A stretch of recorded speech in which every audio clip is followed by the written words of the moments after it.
To answer your question, QF Pro, yes, we're not only grading Darnell Nurse, we're also grading Frank Seravalli. Let's get into it with the lead.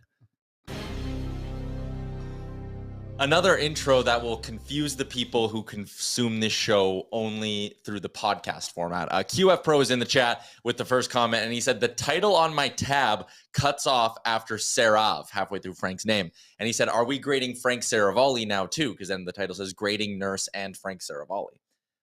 So yes, I think we will slap a grade on Frank Seravalli and percent chance he's back next season. No? I need playoff grade too. Yeah, Well, we gotta cover all bases. Okay. Let's unpack this. Playoff grade. Let's unpack this. Trade Machine says we're trading Frank Seravalli. Yeah. What are we trading him for? Okay, well, you got to think about other networks that have a high cap hit that they could take in. Charles Barkley? That'd be something. Can you That'd be imagine special. Chuck on Owen every day? Could we pull off a 1-for-1 Frank for Chuck? It would hurt our listener base in San Antonio, but other than that, I think we'd do pretty well. If you know the bit, you know the bit. Anyways, welcome into Oilers Nation Everyday, live on the Oilers Nation YouTube. Yes, QF Pro, congratulations. First comment of the day, and it was a very good one. We're live from the Sports Closet studio, 3 locations in the Edmonton area, and they got Nation gear in store as well, which is an important thing. Maybe you want to get geared up for the summer. Maybe I'm going to be hitting them up and getting my DeAndre Hopkins Bills jersey made up. Woo! Your last name better be Hopkins. Come on now. Because it ain't happening. It's coming to the Lions. Okay. Well, Browns, baby. Dog pound. New logo coming for the Browns. New dog. Whoa, whoa, whoa.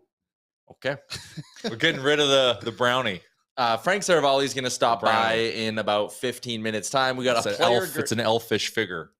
Yeah. You Which don't one get are they inspired replacing? by it. Are they replacing the Helmet? random helmet they have, or the actual bulldog they sometimes use? You've never seen Brownie, the little pixie? I've seen the that pixie. thing. That was at the middle of their field this year. Yeah, that was. I was going to say, that was on the field. I feel like they're replacing them with a dog. Okay. It's down to 2 dogs. One more comical and mean, and one like kind of Batman Dark Knight mean looking, like kind of aesthetic. One was like the more approachable but mean cartoony one. I have a photo with the real dog. The real Cleveland Brown dog. Like literally his last season they retired him, and now I think they'll bring a new dog back. I got a photo of him. Is it similar to like what the Georgia Bulldogs do, where they just like reproduce these dogs and it's just a line? You ever seen that? The Georgia Bulldog is like the 11th in its family of being that bulldog for the Bulldogs. I'll have to dig it. I bet you they do. It's like the royal family in a way, Liam. Very similar, yes. All right, let's get into what the people are saying in the chat. We have a Sherwood Ford GIANT offseason question. Frank Seravalli on the Star Mechanical guest line coming up in a little bit. Rusty's in says if we're grading Frank, he gets an A++++++++++. For me, outstanding work. Maybe a little generous there. Tristan's in says, honestly, so glad I watched the show this year. Got all the different podcasts every day. Best decision. Great podcast. Thank you. Appreciate that. I just started reading that. I didn't know it was going to turn into a compliment. Tristan also. Tyler always reads what's on the teleprompter. Yeah, whatever you comment in there, I'm throwing it out to the people. He's also saying, test him. Florida in 4, wishing Vegas the worst. Are we all rooting for Florida? Yes. Go Cats. It's a Florida podcast now. Man, it just pisses me off. Like we essentially what happened against us against Vegas, we ran out of gas. And if we could have just got through them. Like it was there. Like Dallas sucks. They are kind of a one-line team. And their goalie isn't like that was the other thing. Maybe you can get Ottinger, but that's not happening. Well, actually, Pete DeBoer said Ottinger is heating up after last night's game. Well, yeah, of course, Pete DeBoer. Traditionally, always games 5 through 7, he's like a 970 in his career. He's like unbeatable in the final 3 games of a series. If only he had won one of the first 3 unbeatable games. in the final 3 games of the series. He's like lights out. His numbers. So just get them to game 5, and you're winning. They are the in series. game 5. Yeah. So they're winning the series. Joe Pavelski got the OT winner yesterday. How about these for some Pavelski stats? We talked about this on ON Everyday today, or on DFO Live today. Now we're talking about it on ON Everyday. Is he a Hall of Famer? One of 97 players to hit the 1,000-point mark in the regular season. He's 40th all-time in playoff points. And his OT winner yesterday ties him with Maurice Richard for 5th all-time in playoff game winners. Oh, Matt Tkachuk's coming in hot to test that one. Yeah, he's racked up 3 in the last like week. So. Yeah, he's hot right now. Man, I I always struggle for players that don't win a cup, but like he's played Team USA. Yeah, he's been an all-star. He's been a factor. He's the best at what he does. He's a tipping machine. And I heard he's a hell of a ping pong player. So, okay, does that factor into his? Well, because dressing room, abilities and presence, I think plays a role in the vote. All right, Liam Pavelski, Hall of Famer. I don't think so. Oh, so is Patrick Sharp a Hall of Famer? No, they're not comparable. But Patrick Sharp has 3 Stanley Cups and was like, Pavelski's. Has he ever been the best player on his team? I think Holwig a what? Like Holwig, is he like? Is he Ryan Holwig? Didn't he win a bunch of cups with the Blackhawks? I don't think he ever played for the Blackhawks. Oh, never. He was a Ranger. He was a Ranger. I was trying to think of random, Liam, random guys on that run to say, hey, like Bickle. So I think if you grade just off cups, it gets weird because Patrick Sharp has 3 rings. He only had 600 points in his career. I thought he had a few more points than that. Yeah. Well, Patrick Sharp is not a Hall of Famer. I don't think Holwig? Hall of Famer in the looks department. He's a sharp guy. He is. Hey. Lives up to his name. Yeah. I wouldn't give Joe Pavelski in the Hall of Fame. I just think he's been like an all like. What was that guy's calculator? That guy that built the calculator. Paul. I should actually check that to see what he says. But the interesting thing is, there's the side of the debate that's like all about peak value, right? Did you win rings? Were you ever one of the best players in the league? All that. But then there's the other argument of like longevity. He's been doing this for almost 2 decades, man. And he gets to the playoffs and he plays well in the playoffs. Doesn't slow down. Yeah.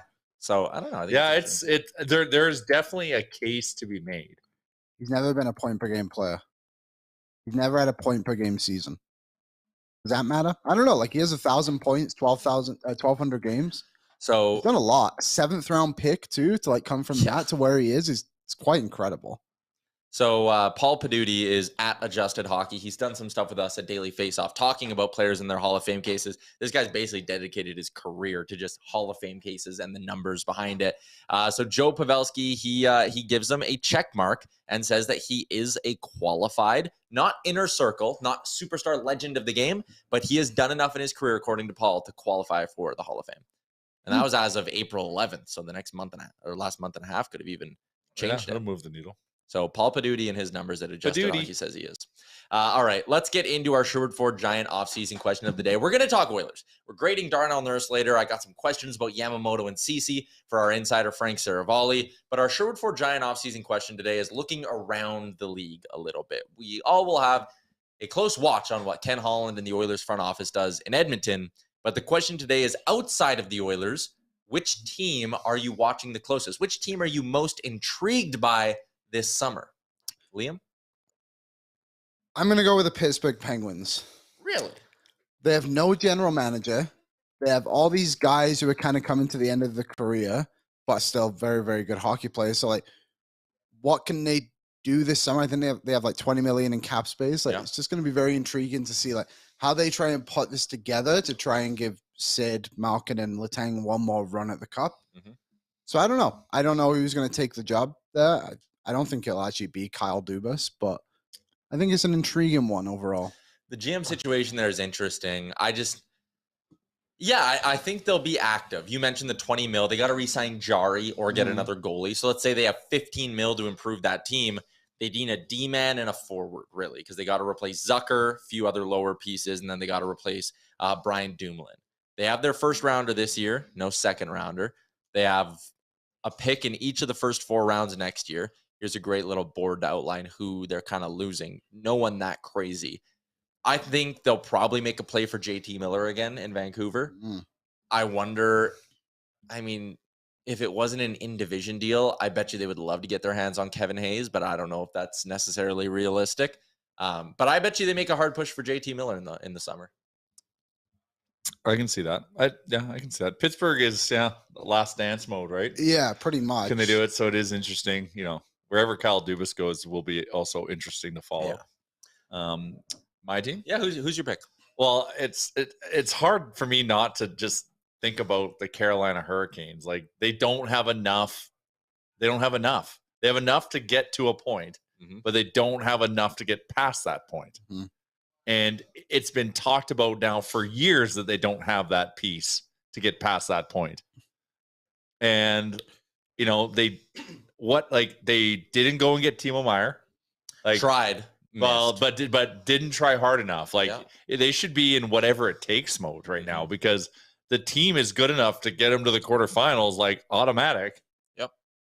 So, like, they need to get those pieces to push it through. So it'll be interesting to see if Dundon actually finally, like, kind of says, fuck it, like, we're going all in. Like, he said on Frankly Speaking that he was, but his definition of that versus what it should be are two different things. You can't really go all in when you have your first round picks locked up for the next 3 years.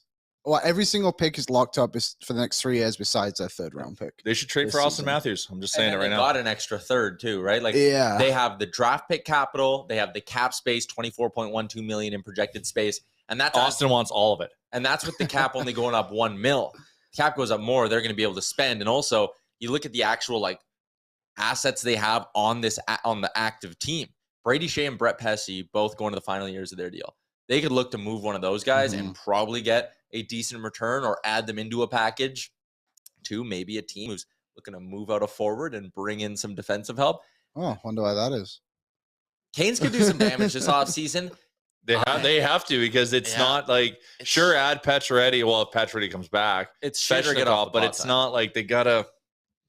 They just, like, Rod the Bod's got them working their tails off, but, like, that only goes so far. You need that high level skill. Our boy Sergeant Battle is in and says the Jets are the most interesting team. I mean, no one's safe on that roster outside of, like, Morrissey, Kyle Connor. I think Wheeler is very likely to go. I think Scheifele has a good chance of being dealt. And if you can't get Connor Hellebuck to commit to an extension, he's got to go too. Like, they could blow it up this year, and I think it'd be the best thing. It might be 1 or 2 lean years. Honestly, it might only be 1 year if you play your cards right, of flush out those older guys, let Kyle Connor, Nick Ehlers, and Josh Morrissey, let them take over the identity of this hockey team and go from there. I like that Jets pick, because again, like, in terms of activity and what they could do in the next 2 months, they're right near the top of the list. I think they'll be the busiest Canadian team this summer. Yeah, probably. I mean, like you said, they got a ton of good players. Like, Josh Morrissey was a Norris candidate for most of the year, right? Till he got kind of hurt. So you can run your blue line through him. And then, with guys like Kyle Connor, it's just about changing of the face there, like you said. Like, if Scheifele can kind of get out, Blake Wheeler, be interesting to see what Connor Hellebuck does. Like he said, like, I don't want to be here if they're rebuilding. I think another team that could be interesting that we haven't mentioned is the Toronto Maple Leafs. Yeah, that was Lance was in and gave us the Leafs as his pick. They have to trade one of Mitchie or Austin. See, and I don't think they're gonna do it, so I'm, like, not that intrigued. Like, they need a defenseman and a goalie. Samsonov's good. Matt Murray will go on LTIR for the entire season, give him some cap space. That was a bad trade. Terrible trade. Terrible deal. Just, and, like, not even like you respect the attempt, but the results didn't work out. That was just an unforced error by Kyle Dubas. There's no reason to go bring in that guy just because you liked him. $4.68 million. Jeez. They'll run with, I honestly think they'll run with Samsonov and Wold next year. And they'll go dirt cheap between the pipes and spend their money on a D-man. Mike McKenna said they could win the cup with Joseph Wall. Mike McKenna loves Wall. He did. I think that was an exact quote. Yeah, I was here for it. Yeah. Heard it with my own ears. Yeah, I think the Leafs are another great pick. Keith is in with one who I didn't really think about it, and so big to agree to them. Chicago, $40-some million. How do you handle offseason 1 of Connor Bedard? How do you handle this lead up? You got to get him skill. You have to do something. It's why it's mind-blowing that they moved on from so many young pieces last year. Because can you imagine slotting Bedard on a line with Kirby Dach and Alex DeBrincat next year? Be nasty. Yeah. Instead, you're putting him with Tyler Johnson and Jujhar Khaira. Taylor Radish is going to benefit from Connor Bedard quite a bit and get a nice contract after it. What about bringing back Ryan Holweg? I agree with the people saying Chicago's the most interesting. $41.8 million in cap space. But, like, who do you go get? Like, you're not trying to, like, rebuild on the fly for his first season. Like get him. You need to surround him with some veterans. Yeah. And like if Taves and Kane were still there, that would have been great for him. Yeah. That is not the case. So yeah, you got to give him some veterans. You got to kind of like, you got to kind of build a bit of a core from underneath for the next year or two, and then go and use that cap space to get, load up with some weapons. But it is interesting. If they're going to overpay Jason Sucker this offseason. And they might overpay Jason Let's see Sucker. who they're going to overpay. Nyquist will get a nice deal from them. I'm just kind of looking. You think they'll just load up on like middle six wingers? Definitely. I'll throw this out there. Intriguing thing because they literally have no one. Where's Dubois going? Is he going to Montreal? Is it just it's just a foregone conclusion? We did a trade machine with him the other day. What's the proposed trade? Jordan Harris and a first-round pick. Oh, here it is. Florida's first. Florida, so yeah. It's late. Who's Jordan Harris? He's a rookie defenseman. Oh, no, he's a second year. He had 26 points this year in like 70 games. Scored against the Oilers. Yeah. Good memory. I just remember because I was so annoyed by that game. It was right after the All-Star break. You think that, Pierre Dubois, like, if he's engaged, he is. And he'll be engaged in Montreal, but if you're Winnipeg, you're like, we can't lose this guy for nothing, and he only wants to sign here till he's a UFA. So, what if Arizona moves to Quebec City? Oh, is that now a 2-horse race? That is a wrinkle we haven't thought about. Back to Chicago. So, the Devils have an interesting choice to make between Jesper Bratt and Timo Meier because I don't know if they can keep them both. But Bratt doesn't want to be there. I don't know if that's true. We said at the beginning. Yeah. So I think Timo. If you're the Hawks, you got 2 firsts in each of the next 3 drafts. You have 4 seconds this year, 2 next year, 2 the year after, 2/3 this year, 2/3 next year. Whichever one of Bratt or Meier isn't going to be re-upped, you go all in for them.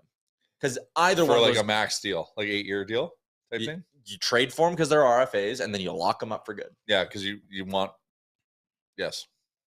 Okay. I think that's the play. I don't think that's a bad move. And now, does either one of those guys, after getting a little bit of taste of that, some playoff love there, want to go to a team that's going to probably suck for 2 years? The team on the upswing. They're young. They're young. You're going to get the contract you want because they have all this money they can pay you. You're going to get to play with Bedard, and you sell them on the promise of like big market. We're going to rebuild this thing quickly. It won't take us 5 years. It'll take us 1 or 2. I feel like the Oilers value proposition once upon a time. Yep. Has there really been a case like I can't think off the top of my head where like a top prospect who's gone first overall has literally walked into a team with absolutely nobody? Like I'm just trying to like McDavid had guys. Taylor Hall, yeah, I guess Taylor Hall. Well, like, Yakubov, Hall, Eberle, Yak Nuge. It was like you got to put yourself back at that point. You're right. It was a young core. It was like, okay, McDavid's going to come in and they'll add Lucic like they did in his second year and all that. In the moment, you're right. The cupboards or the roster, I should say, wasn't as barren as Chicago. Like what was Pittsburgh like when they got Crosby? Terrible. Yeah, but remember, but did they have Malkin then? Yeah, and Fleury. Malkin was the year after, but then Fleury and those guys, like they had Jordan Stahl right before. Right. Yes. So again, they kind of had pieces. Chicago's highest paid forward next year is Tyler Johnson. They have 3 forwards on their roster who are going to make more than $1 million next year. It's Colin Blackwell, Jason Dickinson, and Johnson. Like there's they got to spend. Well, they have to because they don't have enough bodies. Yeah. So my pick again, you Liam, most intriguing team for you. You went Pittsburgh. You went with who, Jay? Carolina. I think I'm going to agree with Sergeant Battle. I think I'm going to say Winnipeg, just because I'm fascinated to see how hard this teardown is. Like I don't know, it could go. There's also a part of me that's like, watch Cheveldayoff just be like, yeah, we'll run it back. one more kick at the can here. And if they do that, I think it'll be like hilarious to watch all summer. Like every day it'll be like, well, when are the Jets going to make their move? And then they just won't. What if Chicago makes a move with Winnipeg? I was trying to think, and like Montreal were obviously the cupboards weren't as bare, but Kent Hughes was fairly active at the draft, right? Went out and got Kirby Dach, obviously the first overall pick. Like, I wonder if they look at Winnipeg, and I don't even know who you would try, but got all those picks. Maybe there's someone there. If you're Chicago? Yeah, like just you don't want Wheeler or Scheifele. No, but maybe there's some, I don't know. Maybe Ehlers. Maybe Ehlers for sure. Sick. Just thinking randomly, yeah. Maybe that's an idea. There you go. You can keep dropping your takes in there. It's the Sherwood Ford GIANT question of the day. Trade for Pierre-Luc Dubois and move the team to Quebec City. What team outside of Edmonton intrigues you the most this offseason? You can keep throwing your takes and feel free to elaborate on them a little bit in the chat as well. We'll get to a few of those. But I see he's sitting in his little preview box at the bottom of the screen. Frank Seravalli on the Star Mechanical guest line. Looking tanned. Actually, you know what? Yes. Frank, have you been getting some sun? Frank's got some sun. Not really. I actually haven't been outside since last Sunday.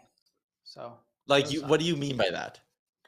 I mean, like, I haven't really left my house since last Sunday. Huh. Your kid hasn't had baseball? We had a baseball game on Tuesday night, but that was Okay. it. I'm the scorekeeper on the baseball team. No, I've been kind of like, I've been at my desk, no joke, like last night until 10:30. Well, you saying that leads me to believe you have some great insider info for us. Don't you love keeping score of a baseball game, though? I love it. It's so much fun. It's actually very therapeutic. It's like therapeutic. The only thing is, so like I really enjoy keeping it like longhand on the book. And now they have the new fancy app where you have to like click every ball on strike. And so because I like doing the book, I also keep it on the app so that like, because we don't have a scoreboard, the other parents on the team like sit in the stands and they can actually like see the score of the game and what's happening. So I do both so that they can see that, but I also then can like literally check the box of keeping the book.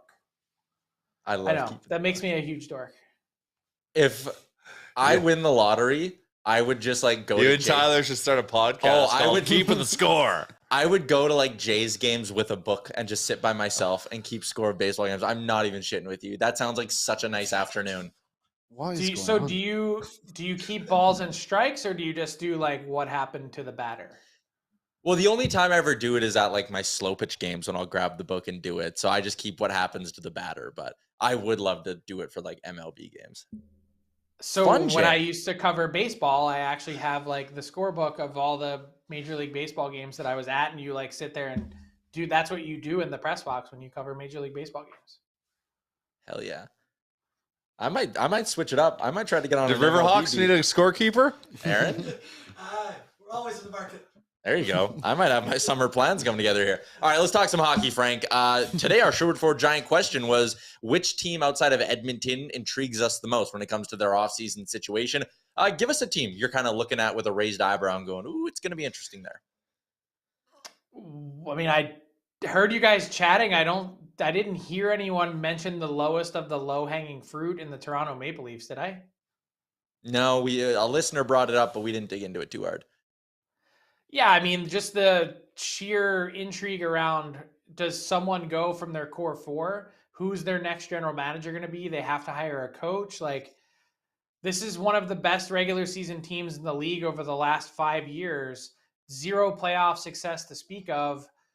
To think that you can go do it again the same way, I think is lunacy. So I know that there was a report out there this week that Brendan Shanahan told the core four, we're not trading you. I don't really understand it because you haven't hired your GM yet. So are you, Mr., my GM walked because he didn't have autonomy, already making a decision for your next GM before he even steps into the fold? Like, that's one of the underreported things of the week was like, if that is indeed true, you've now cut off the legs of your GM before you even hired him. And what's Peter Chiarelli going to think when he gets hired now? He was one of the 4 names that you have linked to them. What's the latest on their GM search? I was going to say, like, as I was typing the letters, I was like, oh my God, I can already see what my reactions are going to be like. Peter Chiarelli. Like, it's just every time he's come up, it's been so incredibly toxic in every fan base, whether it's been mentioned in Pittsburgh but it's everywhere. Like, the stink will never be off of him for his tenure in Edmonton. Pete would pull off the Matthews for Slavin. Matthews for Slavin, 1 for 1. Hell yeah, that's a Pistol Pete move right there. So would Go ahead. Slavin make sense? I know we kind of briefly touched on this on the rundown the other day. Is that something that actually like I don't think Slavin's one of those guys you trade in any circumstance, but that's just me. Oh, agreed. I'm just I was speculating because Toronto needs a defenseman. And if you can get we brought up Slavin, this and exact they have to scenario. move a Marner or a Matthews. Yeah, so I think Jason Gregor said Marner for, and I don't think we picked a name, but someone from Carolina's defense that they're now going to have to pay in 1 year's time as a free agent anyway. Some sort of package revolving around those two. Slavin's the guy. Like, you're not trading Mitch Marner for Brett Pesce. No, I don't. I think you're right, but honestly, I know people are saying you can't win a trade by moving Mitch Marner. You can't win one by moving Austin Matthews. I just don't understand. Like, you could talk yourself into a circle about what you're giving up. You have to focus on what you're getting, and that I think is a huge part of the calculus for the Leafs. Frank, we've been doing this bit on the show every day since the Oilers got eliminated. Our AMA travel trade machine, where, again, we don't know who's running the trade machine, but it spits out a proposal for us. This was the first one we did, and we'll flash it up because it ties into this Leafs conversation. Who says no to this one?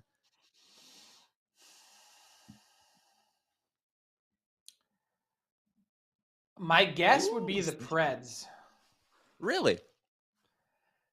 Yeah, I mean, so it's funny to say because goalies traditionally don't get the value in return that they should based on their relative importance to the game and to the team.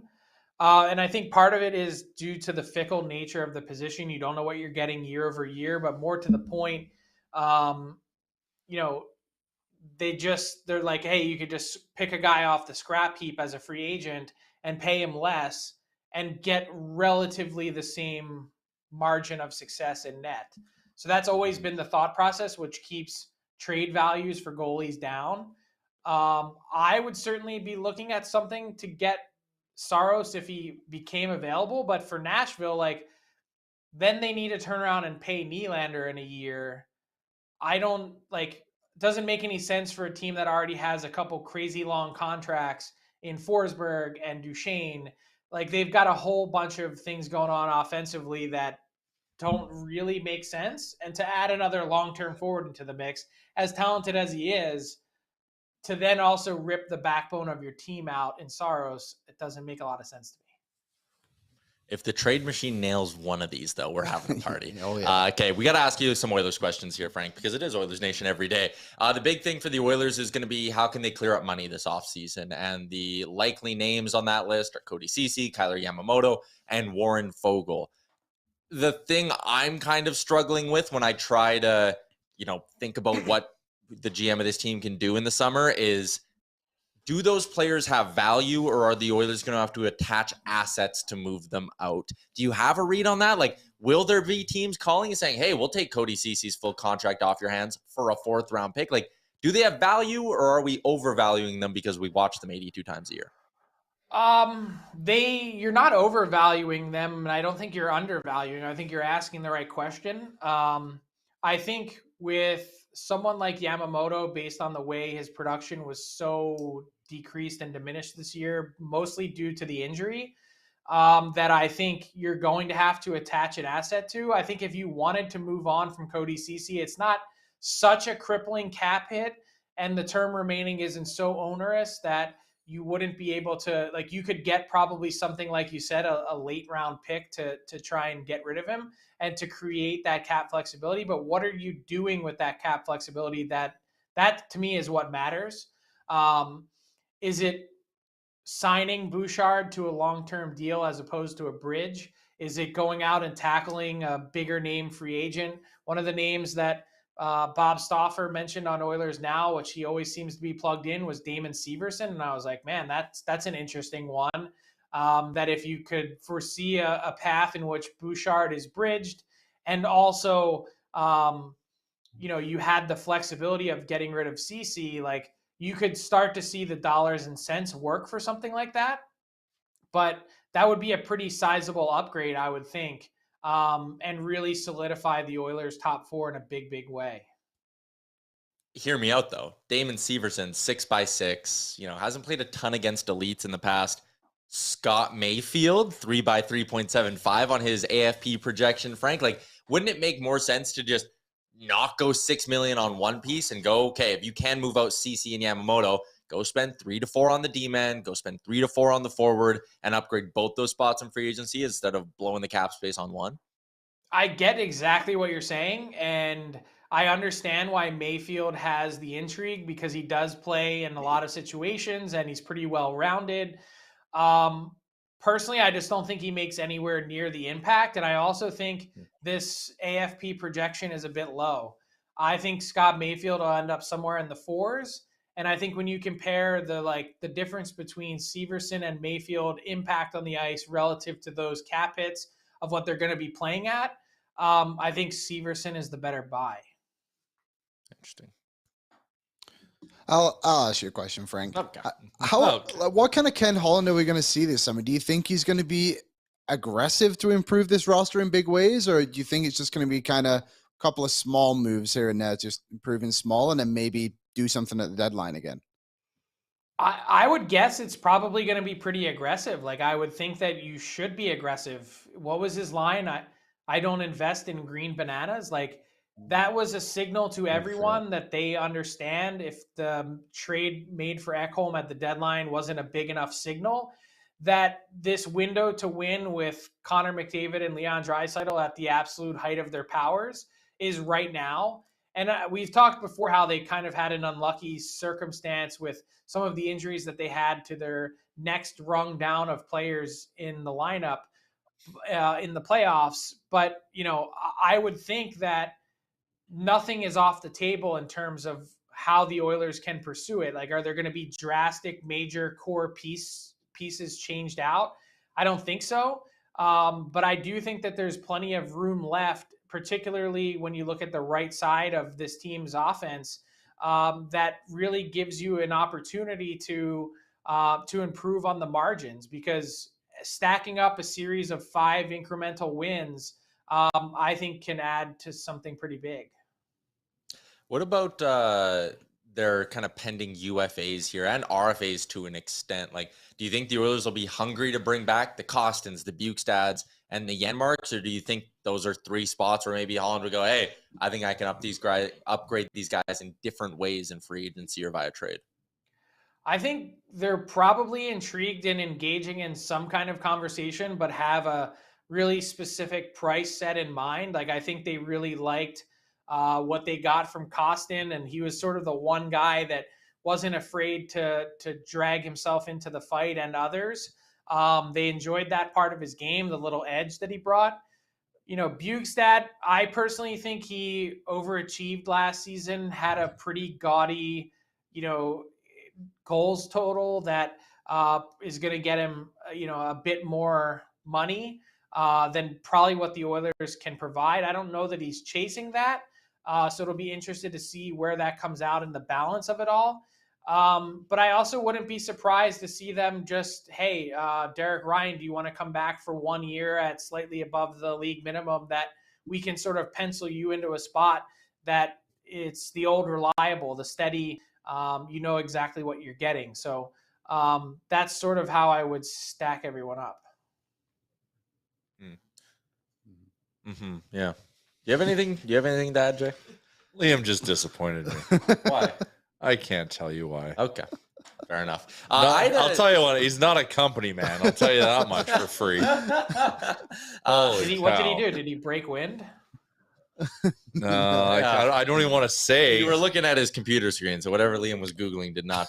Okay. Anyways, there was a name on your top 50. Were you in violation of the company IT policy? He was reading an Yes, athletic actually. article. Yes, he was violating the IT policy. I am on dailyfaceoff.com. That does not seem like a violation. That seems like promotion.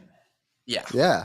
Okay. Yeah. I'm going to promote your top 50 article here, Frank. There's a name on there. I was looking at pieces on the right side offense that could help out with this team. Connor Brown's an obvious one. We all like him. Looking for. Do you think James Van Riemsdyk would sign in Edmonton? I looked at that projected deal of 1 by 1.8, and I'm like, man, 25 plus goal potential. He's got it written all over him in this Oilers top six. He's 34. Like, his best hockey in all likelihood is behind him. But I think him on like a 2x2 deal in Edmonton would be awesome.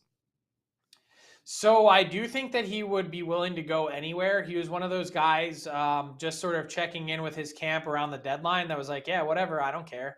I just want to go to a place that I'm wanted and sees an impact for me, to make in their lineup. So I don't think that would be an issue. I think that'd be something that he'd be open to. That said, I also think the projection is a bit low. I kind of see him being closer to the $2.5 to $3 million range.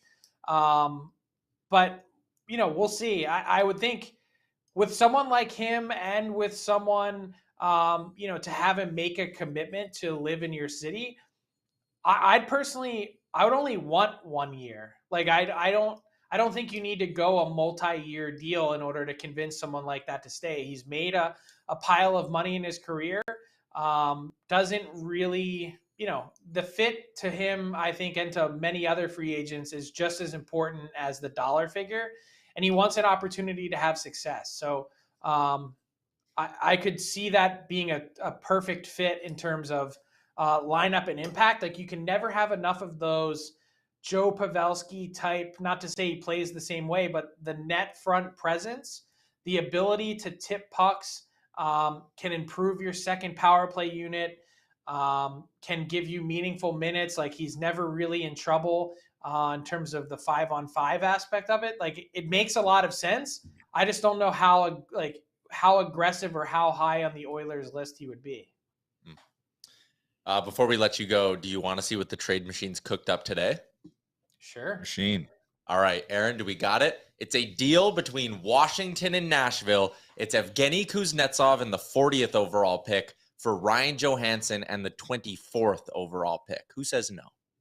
So did Steven Wino make you think of this trade machine today? Because he mentioned this on Daily Faceoff Live today, the idea of Barry Trotz in Nashville, now, of course, being super familiar with Evgeny Kuznetsov. I don't really see the incentive in this for the Caps. If I'm not mistaken, I don't have the contracts in front of me, they end up gaining more term on Johansson, who's not both as 2 years left. Oh, they both have 2 years left. Okay. He's not as good as Kuznetsov.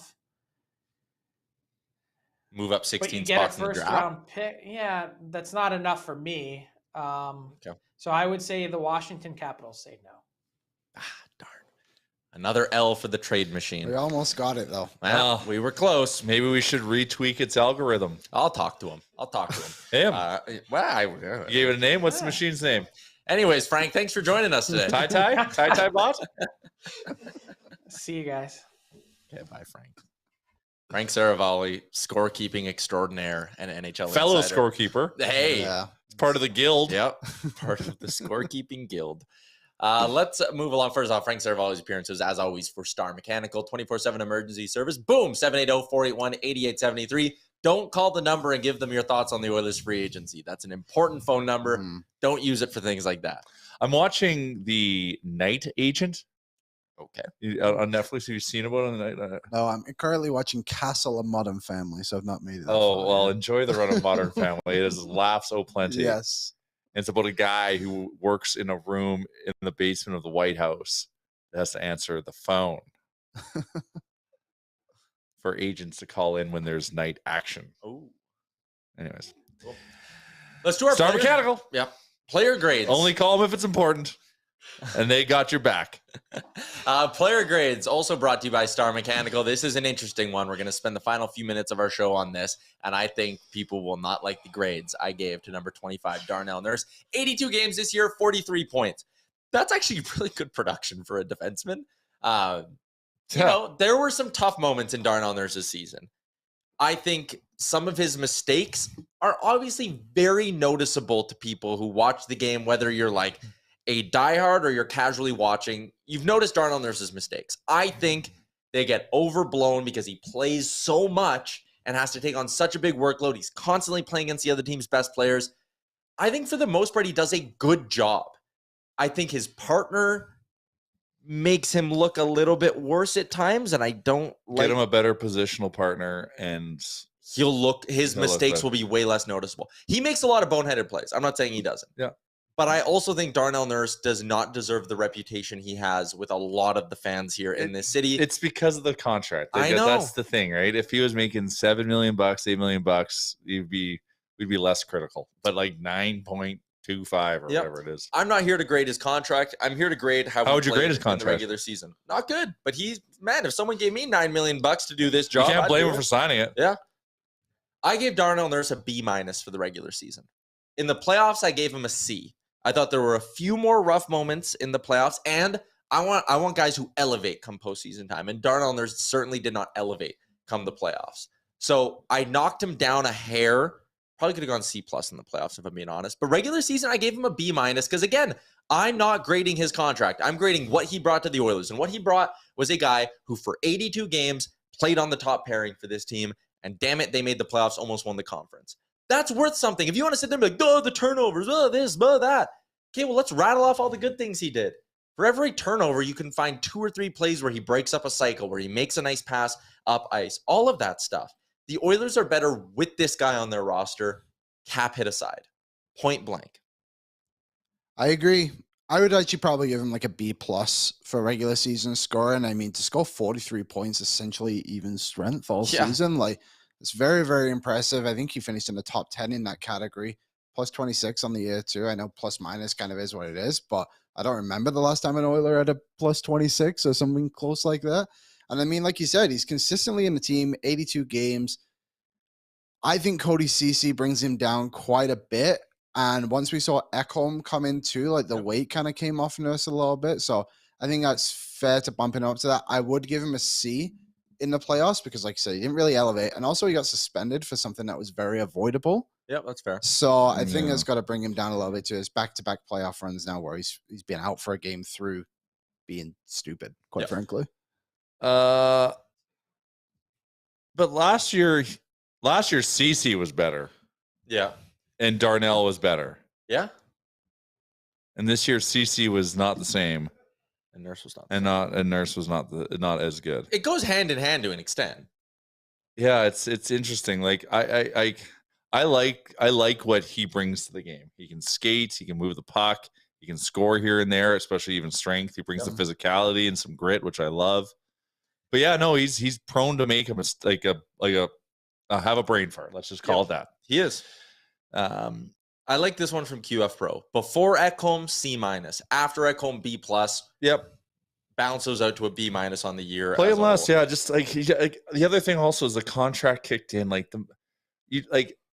don't know what it's like because, well, maybe some of us in the chat have signed a $9 million a year contract, but like the stakes change mentally, right? You're like, shit, like, yeah, I signed my ticket, I got my money, but like, he's like, I now got to play up to this. Yeah.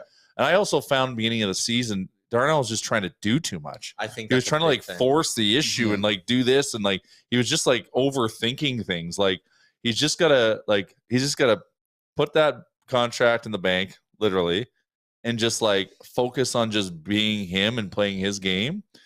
And yeah, I think Ekholm also relieved a little bit of that pressure too from the mental pressure as well.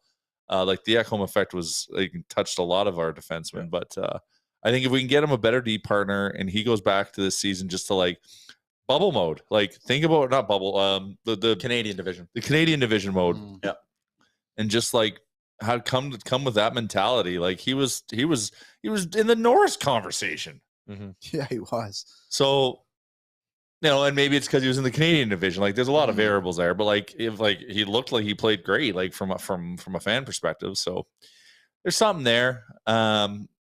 Yeah, I think B-, B+ in that ballpark is a completely fair grading for Daryl. I love we need him in the playoffs. Like, I love this comment from Brian. Also, don't know if Brian's commented before, so welcome to the show if that's the case. If you don't have Nurse, you're looking for Nurse. They butchered the big bridge contract thing, and there was another one in here just about how I think it was from Ryan who said, they're doing the same thing with Bouchard. And it's like, yeah, man, they probably are. They don't have a choice again. They didn't have a choice with Daryl. They didn't have a choice. You could have committed to 7x6 a year before signing him to that bridge, or 7x7 or something. He signed 2 bridge deals, right? 2, yeah. Two. So you're saying after the first one, you could have signed him to that? Yeah. Yeah. Obviously, He not the wanted second one. he wanted something to start with a 7. After that one, 7x7, right? like if he's $7 million right now, we're like, yeah, we're fine with it. yeah, boy. That's how we are. So Baked is in and says, I can tell by So Tyler's stylish shirt that he makes $9 million a year. This is my favorite shirt. Did you know that? What Your color is favorite it? red shirt? It's my favorite shirt. It is red. No arguing that. Yeah, but it's like It's got some It's like a or like burgundy. bone. it's kind of got a. Yeah, it's not. fucking red, I think it leans donkeys. more towards burgundy than it would say red. Yeah, it's not quite red for me. My yet. shoes are burgundy. Yeah, Yeah, they I thought they match were your maroon. shirt. Yeah, they do. Well, there They're you even- go. Look at that. One, I'm all Nike today. Burgundy shoes with the cream base. What do you have? Got the- Michael Jordan? Got the cream shorts too. Are they Nike? Yeah. Better believe they're Nike. I'm Wow. a bit of a brand, you know what. You can't tell. Anyways. Cuck.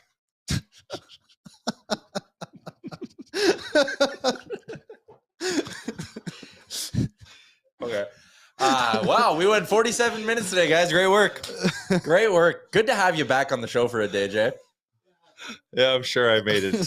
Kept it on the rails, eh? Yeah, you It's brought good to be back. I missed the last weeks?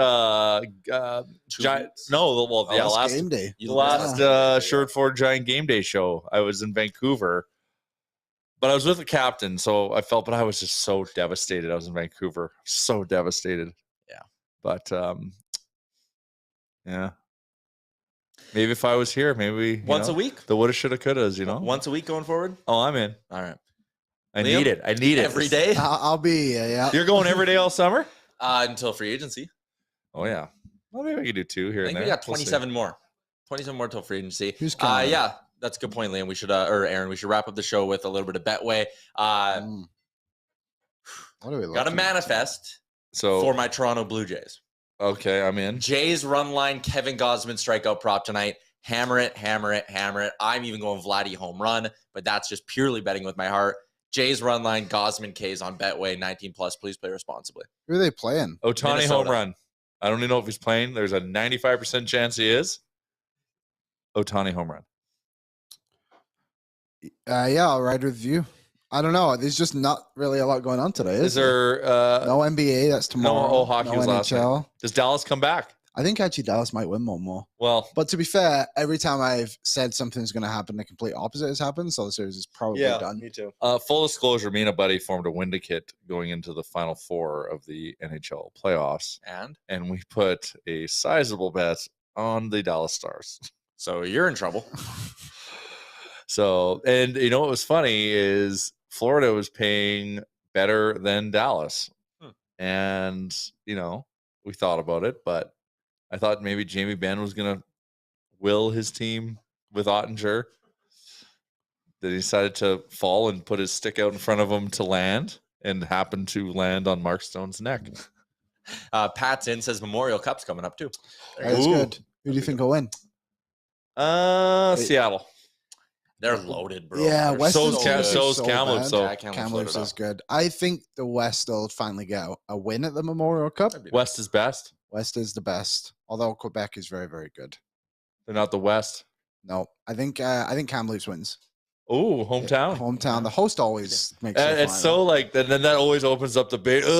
Should the host be in the tournament? Well, you need 4 teams, Yeah, so you guys play either we 3. create a 4th junior league. Yeah. Ooh. Where would you put the junior? The Atlantic Junior League?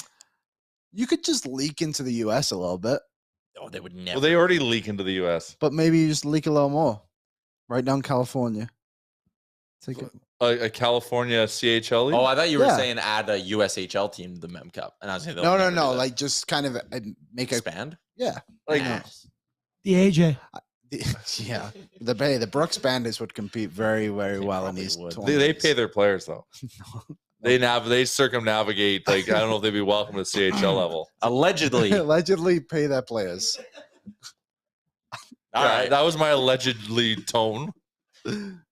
We're going to wrap this bad boy up. Happy Friday, everybody. Enjoy your weekend. Shout out to Sherwood Ford, Star Mechanical, AMA Travel, Frank Seravalli, Betway, and Jay. We'll be back Monday, noon Mountain Time. We'll chat with you then.